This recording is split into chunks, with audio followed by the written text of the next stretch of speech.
शुरू होने जा रहा है देश का सबसे बड़ा मुकदमा, आपकी अदालत, रजत शर्मा के साथ। नमस्कार, आपकी अदालत में आपका स्वागत है।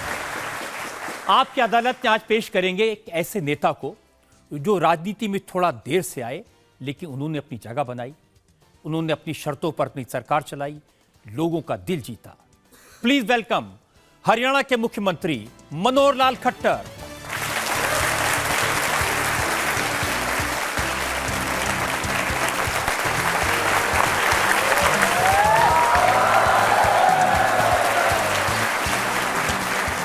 और आपकी अदालत के इस खास शो में आज हमारे जज हैं जाने माने पत्रकार जिन्हें आप टीवी पर देखते हैं, संजीव श्रीवास्तव।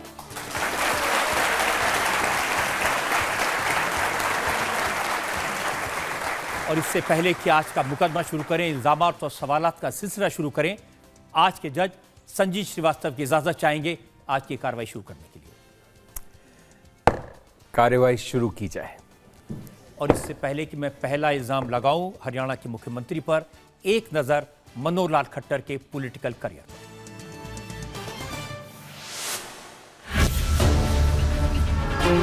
हरियाणा के मुख्यमंत्री मनोहर लाल राज्य के चौथे लाल हैं जिन पर हरियाणा की जनता ने भरोसा किया। 5 साल पहले जब मनोहर लाल खट्टर हरियाणा के मुख्यमंत्री बने तो कुछ लोग कहते थे कि ये अपना कार्यकाल पूरा नहीं कर पाएंगे। मनोहर लाल खट्टर ने न केवल अपना कार्यकाल पूरा किया, बल्कि इनके नेतृत्व में पिछले लोकसभा चुनाव में बीजेपी ने हरियाणा में 10 की 10 सीटों पर जीत हासिल की। मनोहर लाल खट्टर ने अपना सार्वजनिक जीवन आरएसएस के स्वयं सेवक के रूप में शुरू किया। 14 वर्ष तक मनोहर लाल खट्टर संघ के पूर्णकालिक प्रचारक रहे। इसी दौरान मनोहर लाल खट्टर को नरेंद्र मोदी के साथ काम करने का मौका मिला। गुजरात में आए भूकंप की तबाही के बाद मनोहर लाल खट्टर को नरेंद्र मोदी ने कच्छ जिले में चुनाव प्रचार की जिम्मेदारी सौंपी। 2014 के लोकसभा चुनाव में मनोहर लाल खट्टर को हरियाणा के चुनाव अभियान का चार्ज दिया गया।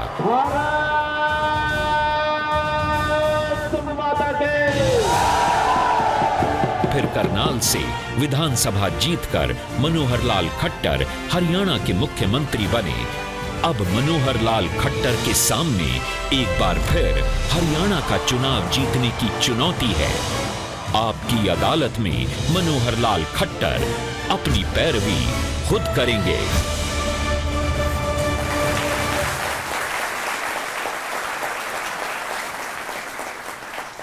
तो शुरू करते हैं आज का मुकदमा।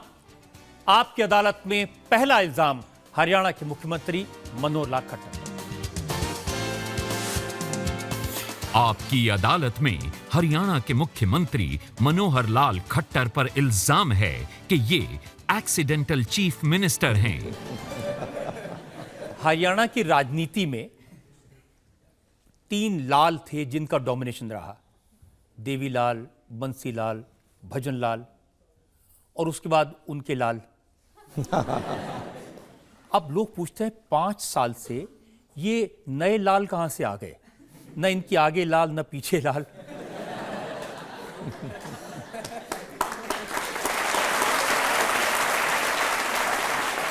उस नाते से तो मुझे भी माता पिता ने मनोहर लाल का नाम दिया है। अब आगे के लालों की जहाँ तक बात है, मेरे ये हरियाणा के 2.5 करोड़ लोग ये मेरे लाल हैं।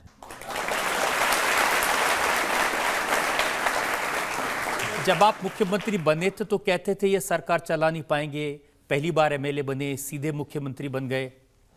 आप तो जमे हुए हैं। जब भी कोई मुख्यमंत्री बनता है तो आखिर कभी ना कभी तो पहली बार बनता ही है। पहली बार न बने और उसके बाद सीधा सीधा कई बार बनने का अवसर तो मिलता नहीं है। तो पहली बार जब बनना होता तो पहली बार ही बनता है, दूसरी बार बनेंगे तब बनेंगे, तीसरी बार भी बनेंगे, चिंता नहीं है उस बात की। मनोहर जी, लोग कहते थे कि आपको तो नरेंद्र मोदी ने पैराशूट से उतारकर सीधा मुख्यमंत्री बना दिया। एक बार मोदी जी से मिलने के लिए गया था। मैंने कहा कि प्रदेश का मैं मुख्यमंत्री बना हूँ तो कुछ अपने अनुभव की बात साझा कर लें ताकि हम भी प्रदेश को अच्छा चला सकें, क्योंकि उन्होंने गुजरात को बहुत अच्छे प्रकार से 13 साल तक चलाया, बाद में देश के प्रधानमंत्री बन गए। कहने लगे कि तुम तो मुख्यमंत्री बने, उससे पहले विधायक बन गए थे, मैं तो विधायक भी नहीं बना था और मुख्यमंत्री बन गया था।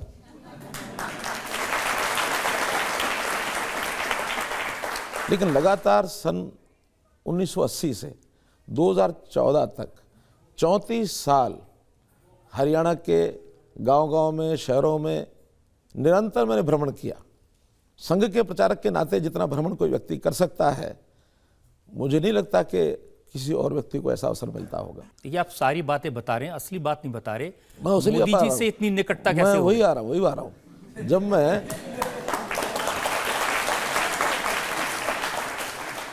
जब मैं हरियाणा का संगठन मंत्री था, 1994 से मैंने हरियाणा का काम ये संभाला। 1996 में नरेंद्र मोदी जी हमारे यहाँ के प्रभारी बन के आए थे। उनके पास हरियाणा, जम्मू कश्मीर, हिमाचल, पंजाब, इन क्षेत्रों का काम था। संयोग ऐसा था कि मेरा हेडक्वार्टर भी पंचकुला था, उनका हेडक्वार्टर भी पंचकुला था। हमारे निकट के संबंध भी बने, काम करने का उनका जो तरीका संगठन मंत्री के नाते सीखा, उसको देखा। उसके बाद 2001 में वो मुख्यमंत्री बन गए। 5 साल हमारा एक साथ रहने का जो अवसर, उसमें हमने एक दूसरे को समझा। काम करने का तरीका, बहुत ऐसे नए नए विचार उनके जो आते थे, उससे मैं बहुत प्रभावित हुआ। अब देखिए, कई लोग तो ये कहते हैं कि मनोहर लाल जी दूरदृष्टि वाले हैं। पहले ही पता चल गया था मोदी जी बड़े तेज है, एक दिन प्रधानमंत्री बनेंगे, इनसे दोस्ती कर लो।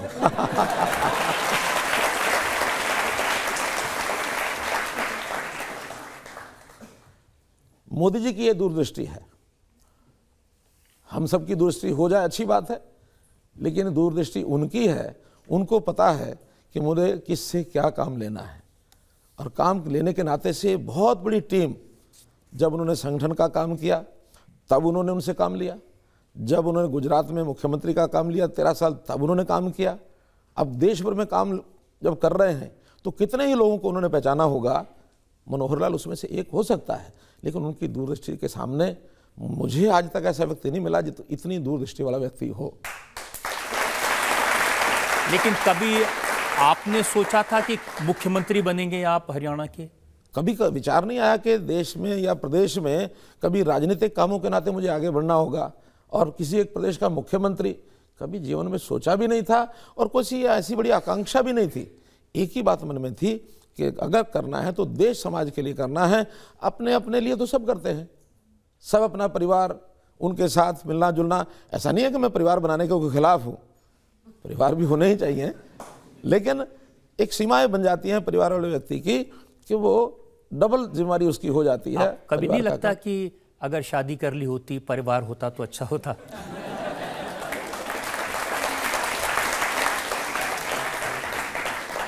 हमारी संस्कृति में पुनर्जन्म का विश्वास है। इस बार की कसर अगली बार पूरी कर लेंगे। कि पार्टी के लोग, पार्टी के नेता यही कहते हैं कि मनोहर लाल जी तो अपनों का भी काम भी नहीं करते। मैं जो कुछ करता हूं अपनों के लिए करता हूं। अंतर इतना ही है सोच में कि कुछ लोग कहते हैं ये थोड़े से लोग अपने हैं, मैं कहता हूं ये हरियाणा के 2.5 करोड़ लोग सब अपने हैं। अपनों के लिए करता हूं। लोग अपनी जाति वाले का, अपने घर का, किसी बच्चे का, भाई भतीजे का कुछ तो काम करते हैं। आपके यहाँ सबके दरवाजे बंद हैं। यही अंतर है। अगर भारतीय जनता पार्टी में और जो पहले पार्टियां, चाहे राष्ट्रीय स्तर के ऊपर कांग्रेस या रीजनल स्तर के ऊपर और पार्टियां, इंडियन नेशनल लोक दल, कोई और पार्टी, ये सब करते रहे हैं, ये इसी घर घर के चक्कर में फंसे रहे हैं। बेटा बेटी, पोता पोती, भाई भतीजे, जीजे साले और उनके परिवार यहीं तक सीमित होते थे। और अगर इसका दायरा हम तोड़ के नहीं चलेंगे तो जनता में ये विश्वास कभी नहीं जागेगा कि हमारे साथ न्याय होगा। हमने सत्ता को भोगा नहीं है, सत्ता को सेवा का माध्यम बनाया है। सारा 2.5 करोड़ लोगों का ये मेरा परिवार है। एक वीडियो सोशल मीडिया पर बहुत चला, एक कार्यकर्ता को आपने फरसा दिखाया, कहा तेरी गर्दन काट डालूंगा।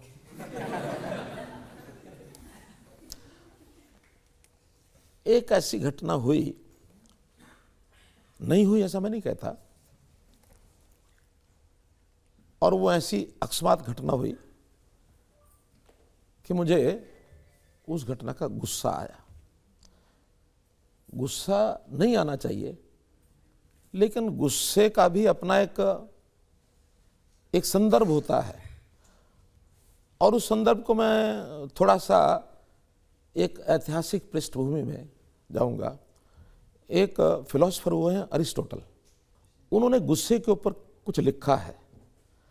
अगर हम लोग गूगल पर जाकर के अरिस्टोटल ऑन एंगर निकालो गूगल, मैं इसको स्क्रीन पर निकलवाने की कोशिश करता हूं, सब लोग देख सकें। हम इसको गूगल पे सर्च करके Aristotle on anger, can we see this on screen please? लिखा है anybody can become angry, that is easy. कोई भी अगर गुस्सा खाए तो बड़ा आसान है, गुस्सा बड़ा स्वाभाविक लोगों को आता है। लेकिन आगे क्या लिखा है? But to be an angry with right person and to the right degree and at the right purpose, for the right purpose and in the right way, and it is not within everybody's power and is not easy. अब मुझे ये पूछना है कि मेरा जो गुस्सा था उसमें वो पर्पस राइट था कि नहीं था, इसको जाना पड़ेगा। क्या पर्पस था? पर्पस ये था कि ये जो सोने चांदी का ये जो गिफ्ट देना और इससे नेताओं को खुश करना, ये जो धन दौलत के कारण से धनबल का प्रभाव, इसके कारण से राजनीतिक दिशा को मोड़ना, यही तो आज तक चलता रहा, यही चलता रहा। इसको खत्म करने के लिए जीवन लगा दिया। और अगर हमारा कोई व्यक्ति, कोई कार्यकर्ता उस चीज को प्रमोट करेगा तो क्या स्वाभाविक नहीं है? क्यों बोलिए, स्वाभाविक है कि नहीं? एक दूसरा विषय था कि राइट पर्सन, जो व्यक्ति जिसके ऊपर मैं गुस्सा हुआ वो मेरा अपना बहुत निकट का कार्यकर्ता था। निकट का कार्यकर्ता होने के नाते से उस पर मैं गुस्सा हुआ। उसका नाम है एच.एम. भारद्वाज, और मेरा इतना निकट का संबंध है, सालों पहले, शायद ये 20 साल पहले की घटना हुई होगी, उनका मेरा जब संबंध आया तो ऐसी नाम के ऊपर चर्चा चल पड़ी। मैंने कभी एच.एम. भारद्वाज तुम्हारा पूरा नाम क्या है, कभी तुमने बताया नहीं। कहने लगे ये संकोच होता है। मैंने कहा क्यों? कहने लगे नाम ही ऐसा जाए, हरियाणा में किसी का होता नहीं है, इसलिए मैं एच.एम. भारद्वाज लिखता हूँ, अपना नाम नहीं बताता हूँ। मैंने कहा बता दो। कहने लगे मेरा नाम हुन्नामल भारद्वाज है। अब वास्तव में ऐसा नाम कभी ज़्यादा प्रचलित नहीं है। मैंने कहा अच्छा, इस संकोच को खत्म करो, आज से तुम्हारा नाम हर्षमोहन भारद्वाज। हर्षमोहन भारद्वाज हो गया। 20 साल पहले उसका नाम मैंने बदला, इतना मेरा निकट का संबंध है, और आज उसका नाम लोग हर्षमोहन भारद्वाज जानते हैं, हुन्नामल भारद्वाज कोई नहीं जानता। इस प्रकार का वो व्यक्ति जिसका मेरा संबंध है। और क्या था? राइट टाइम क्या है? और तो ये पता चला मनोज जी कि इतनी अच्छी अंग्रेजी भी आप बोल लेते हैं।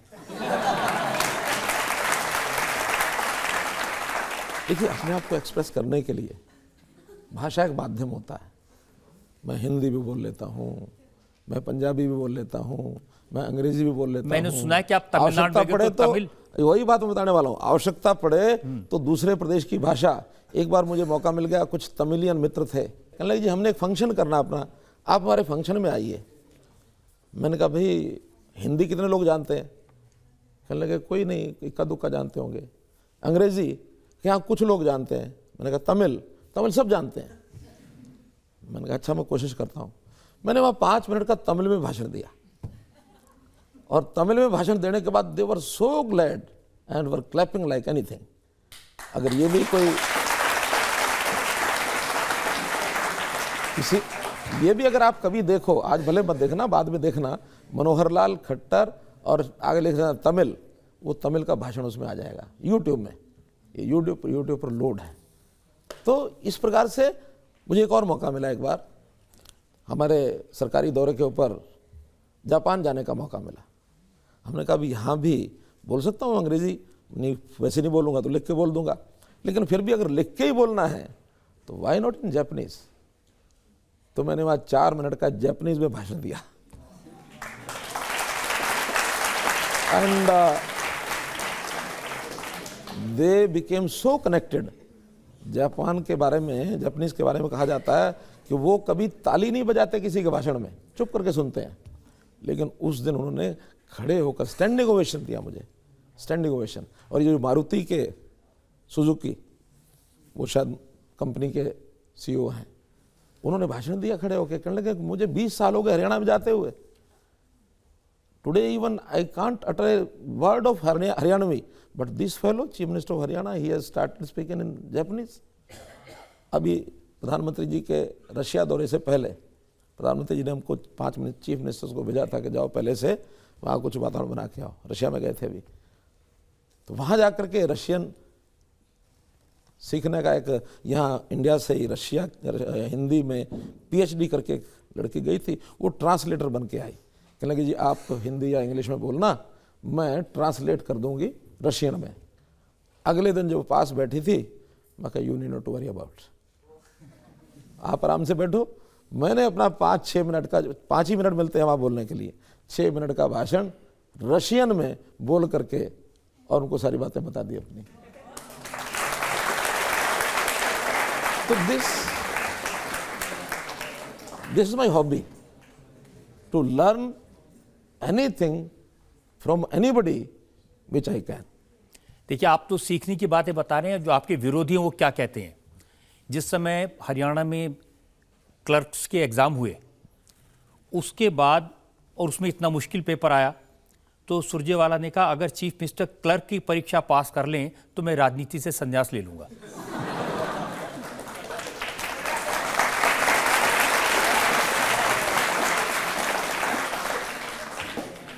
देखिए,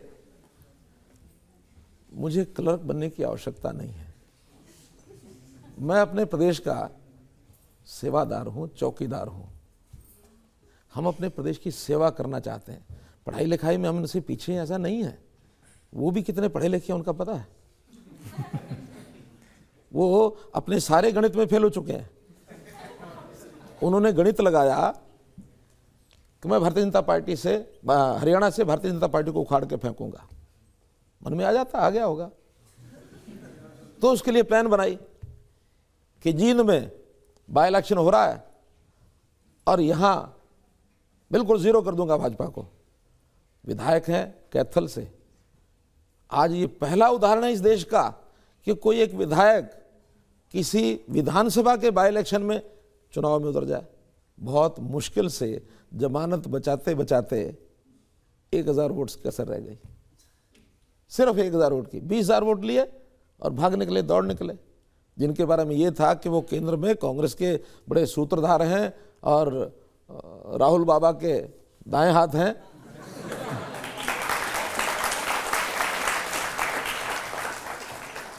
उनको धूल चटाई जींद के लोगों ने। तो वो क्या बोलेंगे क्या नहीं बोलेंगे। वो तो ये भी कहते हैं कि ये जो आप सरकार चला रहे हैं, इसके पीछे मोदी जी हैं, पीएमओ से आपकी सरकार चलती है। सरकार चलाने के लिए प्रभु ने हमको बुद्धि दी है। जो लोग शुरू में पहले साल में ही कहते थे सरकार कैसे चलाएंगे, आज गई कि कल गई, महीने में गई कि 6 महीने में गई, ये तो बिल्कुल अनुभवहीन है, अनाड़ी हैं। और जब सरकार चलने लग गई तो घबराहट कितनी हुई, और बाद में कहते हैं अनाड़ी नहीं, ये तो राजनीति के खिलाड़ी हैं। इसलिए हमको वो क्या कहते हैं हमको कोई परवाह नहीं है।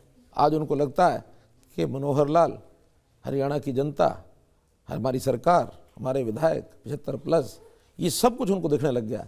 अब वो कहीं ना कहीं थोड़ा मुंह छुपाने के लिए चर्चा करते फिरते हैं कि 2 इसकी आएंगी, 4 उसके आएंगी, 6 उसके आएंगी, और आखिर में गिनते हैं टोटल 14। और फिर एक दूसरे को पूछते हैं कहाँ गई पार्टी, ये पूछते हैं। वो इसलिए पूछते हैं क्योंकि आप बार बार कहते हैं ना, अब की बार 75 पार।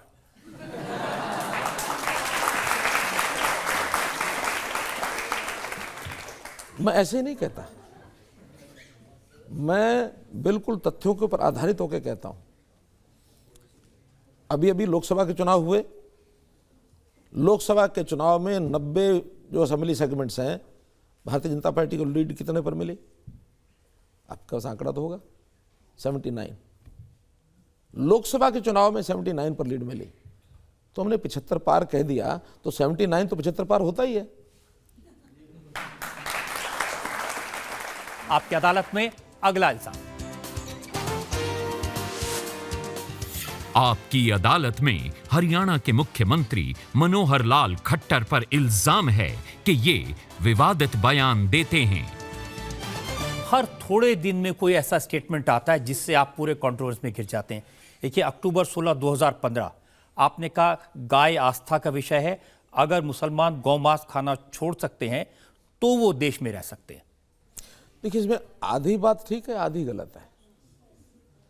ठीक तो ये है कि हम सबको, समाज को सह अस्तित्व में रहना है, और जब सह अस्तित्व होता है तो समाज में एक दूसरे की भावनाओं का सम्मान करना चाहिए। अगर एक समाज ऐसा मानता है कि हम गोरक्षा में विश्वास रखते हैं और गोमांस खाना ठीक नहीं है, गौपालन होना चाहिए, तो उस समाज की भावनाओं को ध्यान में रखना चाहिए, ये हमने कहा है। जो गौमांस खाएंगे वो भारत में नहीं रह सकते, ऐसा कभी नहीं कहा, मैंने कभी कहा नहीं ऐसा। लेकिन मेरा कहना आज भी है कि उनको गोमांस नहीं खाना चाहिए। देश में रहना चाहिए कि नहीं? मेरा आज भी कहना है कि उनको गोमांस नहीं खाना चाहिए। हमें एक दूसरे की भावनाओं का आदर करना चाहिए। मैं एक और उदाहरण बताता हूँ। एक बलात्कार की पीड़ित बालिका ने आपसे शिकायत की और आपने कहा कि रेप के सारे मामले सच नहीं होते। देखिए, मैं आज भी इस बात को दोहराता हूँ, आंकड़े बताते हैं, मेरा कोई अलग से अध्ययन नहीं है, क्योंकि हर केस में मैं कोई उस इन्वेस्टिगेशन जुड़ा नहीं, उसमें कोई जो सरकारी आंकड़े होते हैं उसमें जितने केसेस रजिस्टर होते हैं 35% केसेस उसमें से एक प्रकार से झूठे पाए जाते हैं, आज रिकॉर्ड पर है। एक बात। दूसरी बात, ये केसेस ऐसे हैं, ये लॉ एंड ऑर्डर की बजाय ये एक सामाजिक समस्या है। समाज को इसके लिए जागृत करना पड़ेगा, चेतनित करना पड़ेगा कि इस प्रकार के केसेस नहीं होने चाहिए। इसके लिए एक विषय तो ये कि एक पिछले दिनों में सेंट्रल ब्यूरो ऑफ क्राइम, इनकी एक रिपोर्ट छपी थी और उन्होंने बताया कि जितने भी रेप केसेस हैं, छेड़खानी के केसेस हैं, दोनों को मिला करके इसमें 90%, 92% रादर जो बिटवीन नोन्स हैं, यानी वो एक दूसरे को या तो जानते हैं या एक दूसरे के रिश्तेदार हैं, पड़ोसी हैं। अब इस प्रकार की जब इस प्रकार की समस्या होती है तो इसमें समाज को जागृत करना होता है। दंडात्मक चीज़ों से शायद ये चीज़ बहुत ज़्यादा रोकने कठिन है। लेकिन जहाँ तक दंड की बात है, हमने हरियाणा में एक पहल की। क्या पहल की? कि 12 वर्ष की आयु से नीचे की बच्चियों के साथ रेप या छेड़खानी की घटनाएं होंगी, उसमें रेप का मुख्य रूप से कहा गया है कि उनको मृत्युदंड का प्रावधान होना चाहिए। ये हरियाणा ने एक एक्ट बनाया।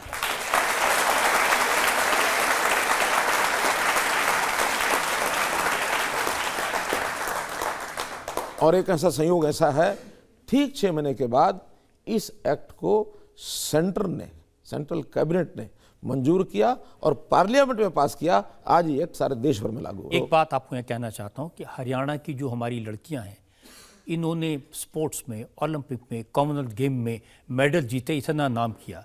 हरियाणा की बच्चियां किसी भी क्षेत्र में गई, उन्होंने बड़ा नाम किया है। क्या गारंटी आपकी सरकार की कि उनको राज्य में सुरक्षा मिलेगी? मैं बता रहा हूँ, हमने प्रावधान किया कि नहीं, पहले जिले में, हर जिले के अंदर एक महिलाओं का थाना खोलो। Haryana is the first state where at the time 21 women police station were open, और आज वो 31 हो गए हैं।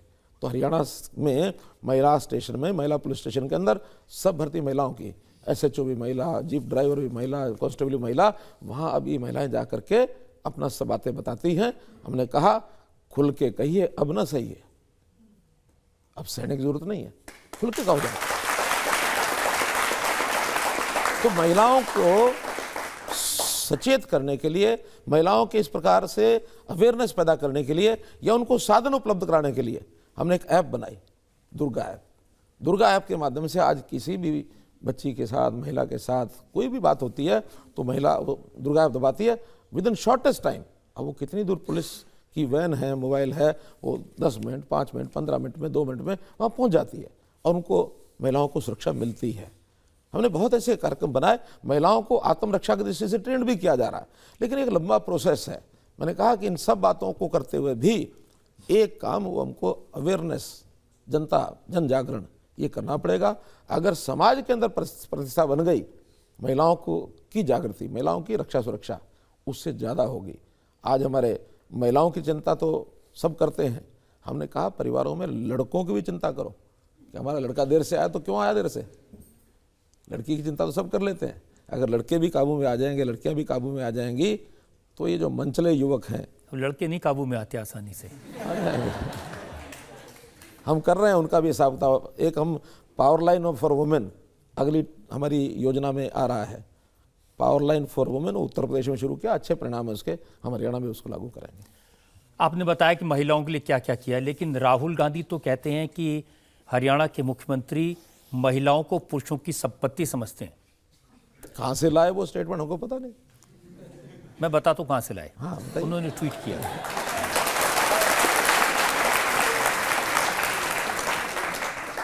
उन्होंने कहा हरियाणा के मुख्यमंत्री ने कश्मीर महिला पर जो बयान दिया वो घृणित है। और बयान क्या था? आपका बयान है, हमारे मंत्री ओपी धनखड़ कहते हैं कि बिहार से बहू लाएंगे। आजकल लोग कह रहे हैं कि कश्मीर का रास्ता साफ हो गया, अब हम कश्मीर से लड़कियां लाएंगे।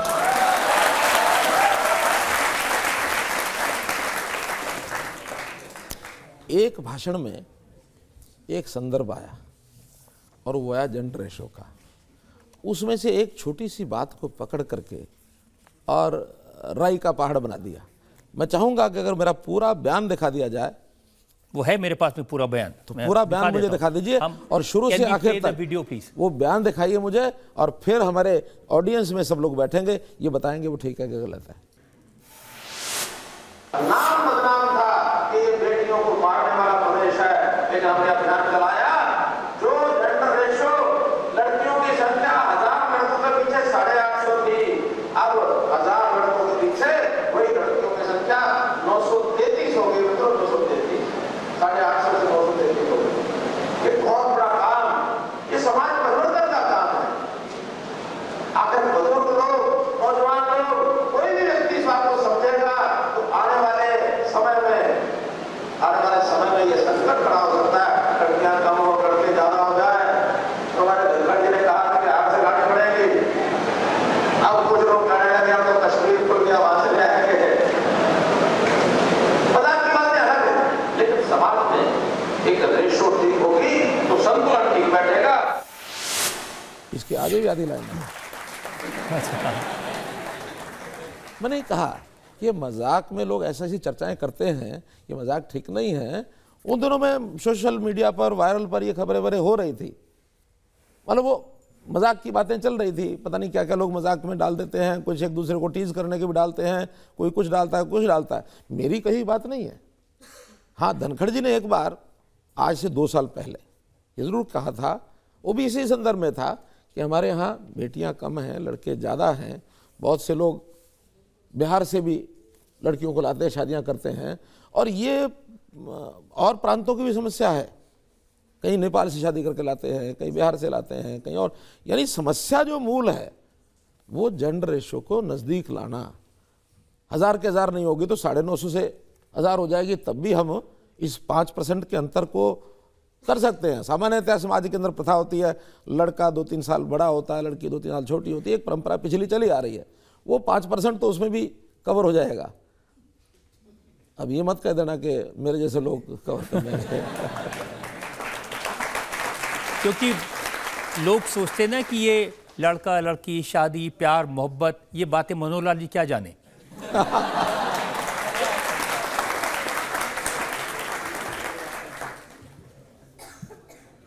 देखिए, ये सब संवेदनाओं का खेल है। हम लोग, अभी शादी नहीं हुई, परिवार नहीं हुआ, इसका ये अर्थ नहीं है कि हमारे मन में संवेदनाएं नहीं है। संवेदनशील है हम लोग। ये परिवार जिसकी बात होती है, पति पत्नी, भाई बहन, बेटे बेटियां, चाचा ताऊ, ये सब, ये एक परिवार है। लेकिन हमारी संस्कृति क्या है? हमारी संस्कृति में कहा है वसुधैव कुटुंबकम, कहा है ना, पूरा विश्व ये मेरे लिए परिवार है। और जो दायित्व तो मुझे मिला है उसके लिए तो मैं कितनी बार कह चुका हूं, अभी मैंने कहा मेरी जिम्मेवारी, मेरा दायित्व हरियाणा के प्रति मुझे मिला है। मोदी जी कहते हैं मेरा 130 करोड़ का परिवार है, हम कहते हैं हमारा 2.5 करोड़ का परिवार है। भाई बहन आज भी जो सगे भाई बहन एक माता पिता के जन्म में जो भाई बहन होते हैं वो हर किसी के होते ही हैं, लेकिन व्यवहार के नाते आज भी मेरे घर के अंदर जो मेरी 4 दीवारी, जहां मेरा सरकारी आवास है, उसके अंदर वो आ नहीं सकते हैं। उनको मैंने कह रखा है जैसे बाकी सब लोग 2.5 करोड़ लोगों में से 200, 400, 500 लोग आते हैं, उनके साथ आइए। और एक दिन तो हैरानी, मैं अपने उन लोगों को मिल रहा था, दोपहर को मैं 1 घंटा इन्हीं लोगों को मिलने जुलने के लिए रखता हूँ। 15-20 लोगों को मिलने के बाद एक व्यक्ति ने कागज़ पकड़ाया, कागज़ मैंने पकड़ा और उसको देखा, मैंने देख करके उसको उत्तर देने लगा तो देखा कि मेरा जो 4थे नंबर का भाई है वो खड़ा है सामने। दिया कागज़, मैंने बताया कि ठीक है ये समस्या है तुम्हारी, ऐसे ऐसे हल हो जाएगी। जो अधिकारी साथ थे उनको दे दिया, अभी समस्या का हल कराओ। सबके लिए करते हैं, उनके लिए करते हैं। ये अच्छी बात आपने कही कि अपने परिवार वालों को भी आपने लाइन में खड़ा कर दिया। गुस्सा नहीं होंगे वो आपसे? शुरू में 6 महीने उनके लिए अच्छे नहीं थे। जब मैंने सत्ता संभाली 6 महीने के बाद वो कहने लगे हम सुखी हो गए। मैंने क्या हुआ? कहने लगे 6 महीने शुरू में तो हर दिन कोई ना कोई आ जाता था कि चलो बैठाओ गाड़ी में, या बैठो हमारी गाड़ी में, चलो चंडीगढ़, ये काम कराना, वो काम कराना, ये ट्रांसफ़र कराना, वो नियुक्ति करानी। जब 6 महीने में उनकी दाल नहीं गली तो लोग आना छोड़ गए उनके पास से। वो कहले हमारा जो चाय पानी का रोज़ का खर्चा था बचना शुरू हो गया। तो सुखी है। आपकी अदालत में हरियाणा के मुख्यमंत्री मनोहर लाल खट्टर पर इल्जाम है कि ये असली मुद्दों से ध्यान भटकाते हैं। कांग्रेस के जितने भी नेता हैं, अब कुमारी शैलजा अध्यक्ष बनी है हरियाणा प्रदेश कांग्रेस की, वो ये कहती हैं कि खट्टर जी बात करते हैं 370 की, कभी बात करते हैं हरियाणा में एनआरसी लागू करने की, और असली बातें नहीं बताते। देखिए अब असली बातें वही हैं जो उनके मुंह में हैं, या असली बातें इतनी सारी हैं जिनको वो समझते ही नहीं। 370 की बात, देश सौभाग्य मानता हूं मैं इस प्रदेश का, देश का, जनता का, एक हमको ऐसा नेतृत्व मिला जिन्होंने 70 साल पुरानी ये जो देश आज़ाद हुआ तब से एक डिमांड हमारी थी कि 370 को ख़त्म करिए, जिसके कारण से कश्मीर इस देश का अभिन्न अंग नहीं बन सका। कश्मीर में आतंकवाद पनपा, उसको हम काबू नहीं कर सके। वहाँ 2 विधान, 2 प्रधान, 2 निशान, ये चलते रहे। डॉक्टर श्यामा प्रसाद मुखर्जी के आंदोलन के कारण से, उनकी शहादत के कारण से एक चीज़ हम मनवा पाए कि 2 प्रधान नहीं होंगे, एक ही प्रधान होगा।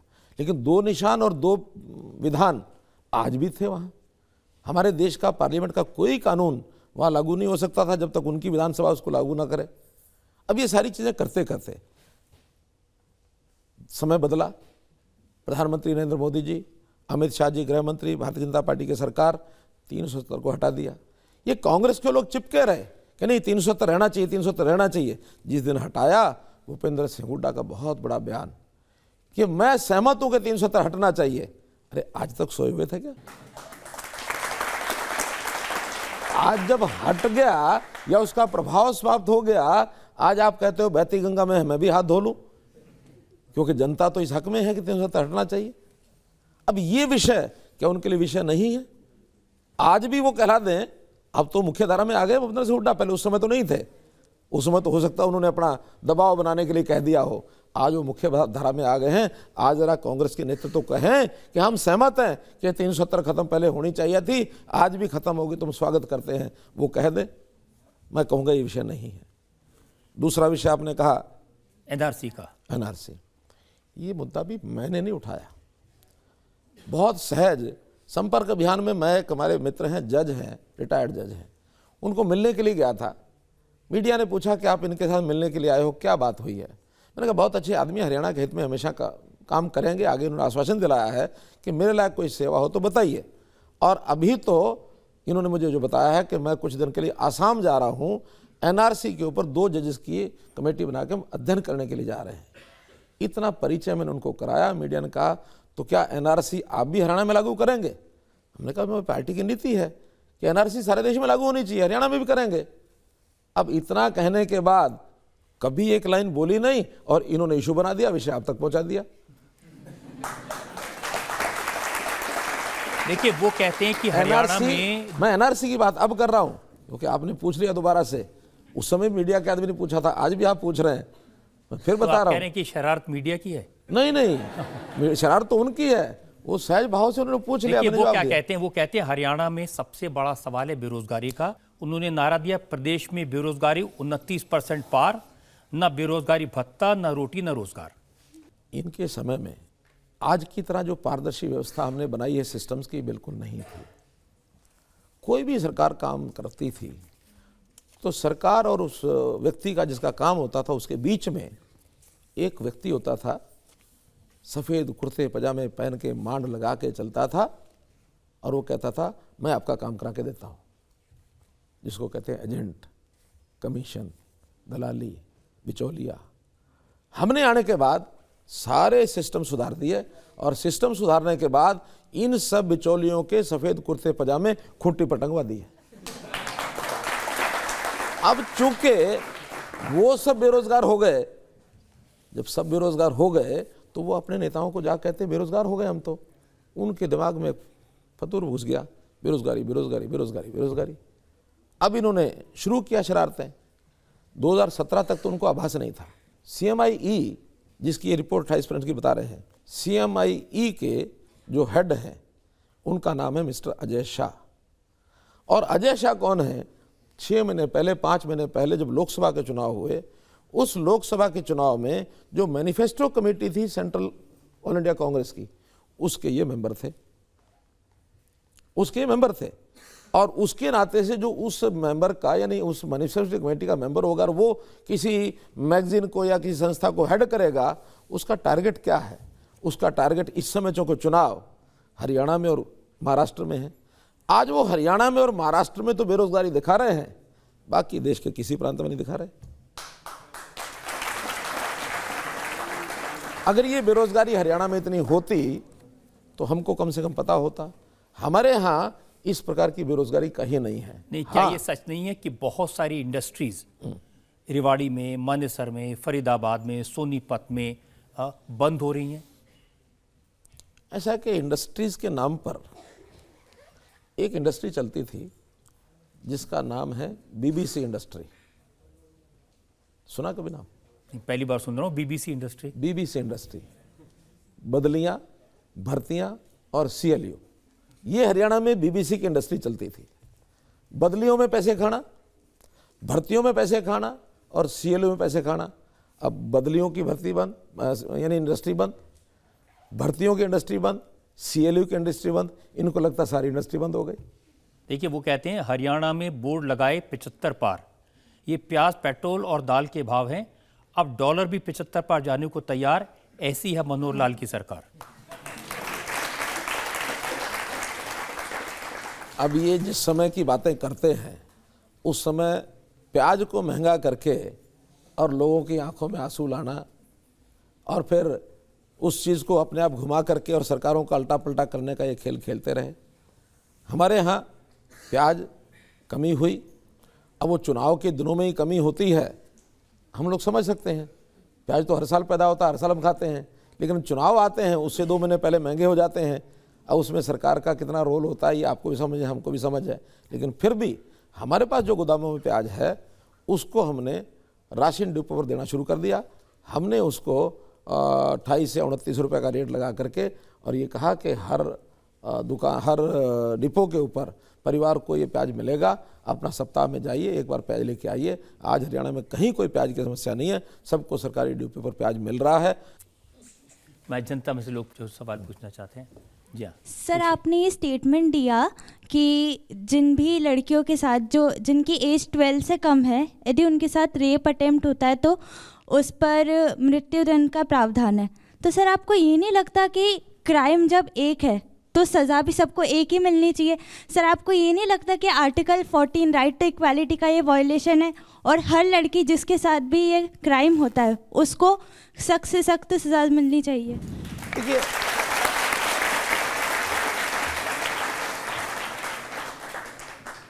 देखिए, बात आपकी बहुत हद तक ठीक है कि एक क्राइम का एक ही सज़ा होनी चाहिए, लेकिन उसमें टारगेट जो है वो टारगेट जो है इसके लिए सज़ा पहले प्रावधान पूरा बना हुआ है, उस प्रावधान में कोई ढिलाई नहीं बरती है।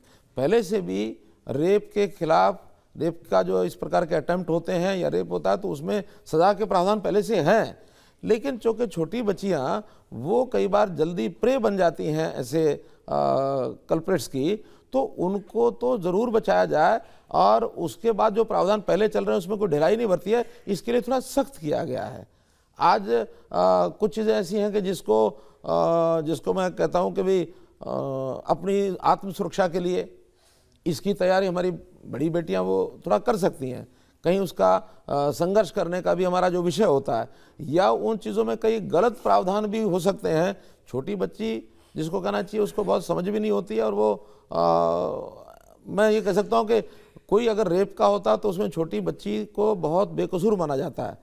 कहीं इसका प्रावधान का दुरुपयोग होना शुरू ना हो जाए तो एडल्ट होने के बाद दुरुपयोग का खतरा ना बढ़े, इसके लिए भी इन चीज़ों को यहाँ तक सीमित रखा है। फिर भी अगर इस प्रकार का विचार अगर बनेगा तो इस सज़ा को बढ़ाने में हमको ऐतराज़ नहीं है कोई।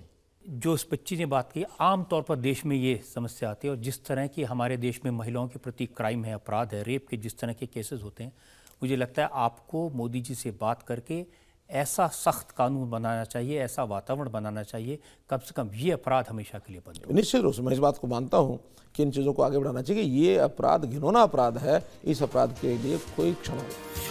आपकी अदालत में हरियाणा के मुख्यमंत्री मनोहर लाल खट्टर पर इल्जाम है कि ये विरोधी पार्टियों को तोड़ते हैं। आपका बयान मैंने देखा, आपने कहा कि दूसरी पार्टियों के लोग दौड़ दौड़ के बीजेपी में आ रहे हैं और दूसरी पार्टी वाले कहते हैं ये तोड़ तोड़ के बीजेपी में ले जा रहे हैं। अब ये जो आ रहे हैं उनसे पूछना पड़ेगा कि वो अपनी मर्जी से आ रहे हैं या हमने उनको कोई तोड़ने के लिए कोई प्रोत्साहन दिया है। हम किसी को नहीं तोड़ रहे, हम तो अपनी एक दिशा में काम कर रहे हैं। इस जनता की सेवा शुद्ध मन से और हमको करनी है, ईमानदारी से करनी है, बिना भेदभाव के करनी है, भ्रष्टाचार को दूर करना है। हमारे कुछ फोकस पॉइंट्स हैं, उस फोकस पॉइंट्स को, फोकल पॉइंट्स को हम आगे बढ़ा रहे हैं। इससे प्रभावित होकर के यदि विपक्ष में भगदड़ मचती है तो ये उनकी अपनी कारगुजारी है। ये आप फिर कहते हैं कि दूसरी पार्टियों के पास तो 90 उम्मीदवार भी नहीं है, आप उनके यहाँ छोड़ेंगे उम्मीदवार तो होंगे ना। लोकतंत्र है और इस लोकतंत्र में उम्मीदवारों की कमी नहीं है। हमको सैकड़ों की संख्या, हजारों की संख्या में जो उम्मीदवार मिल रहे हैं वो भी अगर ठीक ठाक अपने कोई मापदंड तैयार करेंगे तो उनके यहाँ उम्मीदवार मिल जाएंगे। लेकिन उम्मीदवार मिलना ना मिलना कोई बड़ी बात नहीं है, वो उम्मीदवार लाएंगे, जनता अगर रिस्पॉन्स देंगी तभी तो उम्मीदवार का उपयोग है। कुछ ऐसे विधायक उनके जब छोड़ के आने लगे तो मैंने एक दो लोगों को कहा, मैंने कहा आप वहाँ से आना चाह रहे हैं, हमारे यहाँ तो कोई चांस नहीं है चुनाव लड़ने का। कहने लगे चुनाव लड़ने का चांस वहाँ है। मैंने कहा फिर वहाँ से क्यों आ रहे हैं? कि इसीलिए आ रहे हैं कि यहाँ चुनाव न लड़ें तो ठीक, वहाँ नहीं तो लड़ना पड़ जाएगा। देखिए, भूपेंद्र सिंह हुड्डा जी के बयान हमने देखे थे, पार्टी में बगावत कर दी थी, तो उस समय चर्चा चली थी कि उनकी बीजेपी से बात हो रही है। बीजेपी की बातचीत किसी से नहीं होती, ऐसा नहीं है। हम राजनीतिक तौर पर किसी को भी अछूत नहीं मानते हैं, लेकिन जो बीजेपी की सिद्धांतों पर चलने के लिए तैयार नहीं है, बीजेपी की कार्य पद्धति को स्वीकार नहीं करते हैं, उनका बीजेपी से कोई संबंध नहीं है।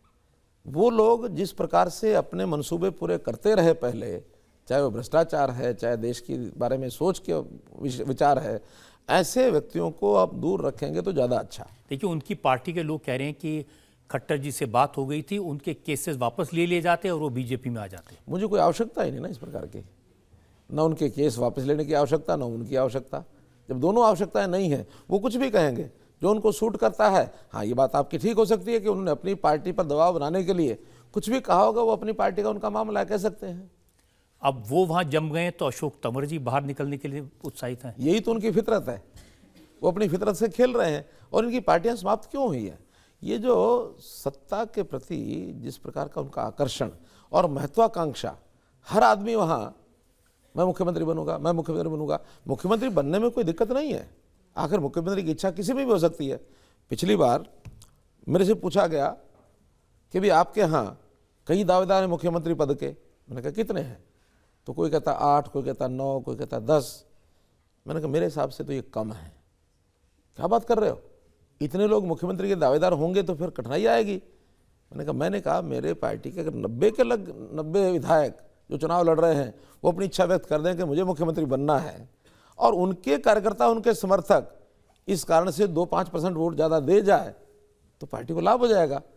जब जीतने के बाद हमारे यहाँ सिस्टम है, जिस एक को मुख्यमंत्री बनना होगा विधायक दल से सबसे बातचीत करके, उनकी सहमति से, पार्लियामेंट्री बोर्ड की सहमति से जिसको बनना होगा वो तय हो जाएगा, एक मुख्यमंत्री बन जाएगा। हमारे यहाँ कोई झगड़ा नहीं होता, ना मुख्यमंत्री के नाम से, ना अध्यक्ष के नाम से, ना नीचे किसी कारपोरेटर के नाम से, ना मेयर के नाम से, ना चेयरमैन के नाम से, कहीं झगड़ा नहीं होता। आपके झगड़ा नहीं होता, लेकिन जब कांग्रेस में झगड़ा होता है आपको खुशी होती होगी? कोई खुशी नहीं होती हमको कोई खुशी नहीं होती। हम ये मान के चलते हैं कि हमको जनता को एक प्रशासनिक दृष्टि से, शासकीय दृष्टि से अच्छा डिलीवर करना है, हमारा ये टारगेट है। अच्छा डिलीवर करने में हमको जनता का जो प्यार मिलेगा, आशीर्वाद मिलेगा, हमारा काम उससे चलेगा। हाँ, चूँकि मुकाबला राजनीति में, लोकतंत्र में आमने सामने होता है, कभी 2-3 पार्टियां भी होती हैं, तो हर पार्टी को अगर दूसरी पार्टी कमज़ोर होती है तो उसको लाभ होता ही है। इनके कमज़ोर होने का लाभ हमको नहीं होगा ऐसा थोड़ी ही है। लाभ इस तरीके से होगा कि उनका, जनता का उनके ऊपर से विश्वास उठेगा, और जो मतदाता है उसने मत कहीं डालना है तो जहां उसका विश्वास जमेगा वहां वो डालेगा। हमारे ऊपर विश्वास जमेगा तो हमको डालेगा, उन पर विश्वास जमेगा तो उनको डालेगा। लेकिन जब वहाँ ये सब देखते हैं कि वहाँ केवल इच्छा नहीं है, वहाँ लड़ते भिड़ते हैं। इनके अध्यक्ष को आज के हमारे लीडर भूपेंद्र सिंह हुड्डा, इनके ग्रुप ने इनको पीटा, स्टेज के ऊपर मारा, हॉस्पिटलाइज हुए अशोक तंवर, FIR लिखी गई। एक पार्टी में ये स्थिति, एक तरफ पूर्व मुख्यमंत्री, एक तरफ अध्यक्ष, दो इस प्रकार के, यानी 6 साल के बाद एक रहा हुआ अध्यक्ष पार्टी से बाहर निकल जाता है, और आरोप संगीन कि 5-5 करोड़ रुपए की यहाँ टिकटें बेची गई हैं। तो ये जो आरोप प्रत्यारोप का इनका सिलसिला अंदर खाते, इन्होंने पार्टियां नहीं चलाई हैं, इन्होंने नेताओं को इकट्ठा करके और सबको लॉलीपॉप दे दे के तुम्हें ये मिलेगा, तुम्हें ये मिलेगा, तुम्हारा ये अधिकार, तुम्हारा ये अधिकार, ऐसे बंदर बांट कर करके पार्टियां चलाई हैं। एक मिशन के साथ कभी पार्टी ने चलाई, कमीशनों के साथ चलाई है। हम कमीशन वर्सेस मिशन, ये कमीशन खाते हैं, हम मिशन से पार्टी चलाते हैं, हमारा इनका अंतर है। कांग्रेस को लेकर आपकी बात मान लेता हूँ, लेकिन ये जो चौटाला जी की पार्टी टुकड़े टुकड़े हो गई, उसमें तो आपका रोल होगा? हम किसी का बुरा नहीं मानते, और सही बात तो ये है, जब हमको शुरू में पता लगा कि इनके अंदर डिफरेंसेस इतने बढ़ गए कि टूटने वाले हैं, हमारे संबंध इनके साथ रहे हैं, क्योंकि एंटी कांग्रेस स्टैंड उनका हमारा इकट्ठा, जब हम समझौते में रहते थे तो हमारा मिलना जुलना होता था। हमने उनको दोनों को बताया परिवार को इकट्ठा रखो, राजनीति आनी जानी चीज़ है, लेकिन परिवार इकट्ठा रहना चाहिए, आपके परिवार का एक हैसियत है, इसको बना के रखो। नहीं मानी हमारी, हम कौन होते मनाने वाले, हम तो एक सलाह देने वाले आदमी हैं।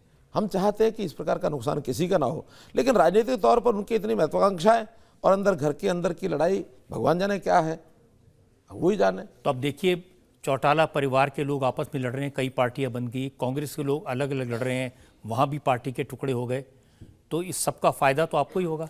मैंने बताया हमारे अपने कामों का भी फायदा है, और ये बाय डिफॉल्ट उसका फायदा हमको मिलेगा। जब सामने वाला दुश्मन लड़ेगा, कमजोर हो जाएगा, पॉलिटिकल लड़ाई में मतलब एक दूसरे के सामने लड़ते तो जो प्रतिस्पर्धी है, प्रतिस्पर्धी कमजोर होगा तो सामने फायदा होगा ही होगा। आपकी अदालत में आज हमने सवाल पूछे, मुकदमा चलाया हरियाणा के मुख्यमंत्री मनोहर लाल खट्टर पर। अब वक्त है आपकी अदालत में आज के जज संजीव के फैसले का। तो देश के सबसे काबिल प्रोसिक्यूटर जो हैं रजत शर्मा जी, उनकी ज़बरदस्त जिरह के बाद अदालत इस नतीजे पर पहुंची है कि एक एक्सीडेंटल चीफ मिनिस्टर से लेके एक एक्सेप्टेबल चीफ मिनिस्टर की जर्नी काफ़ी अच्छी रही और कौतूहल का विषय भी रही। जैसा कि रजत जी ने कहा कि सबके दिमाग में सबसे पहले यही सवाल थे कि ये कैसे बन गए और कैसे चलाएंगे और कौन है मनोहर लाल खट्टर। लेकिन शने शने आपने हरियाणा को एक जो पुराने लाल थे 3, उनकी छवि के बिल्कुल विपरीत एक स्वच्छ, पारदर्शी और ईमानदार प्रशासन दिया।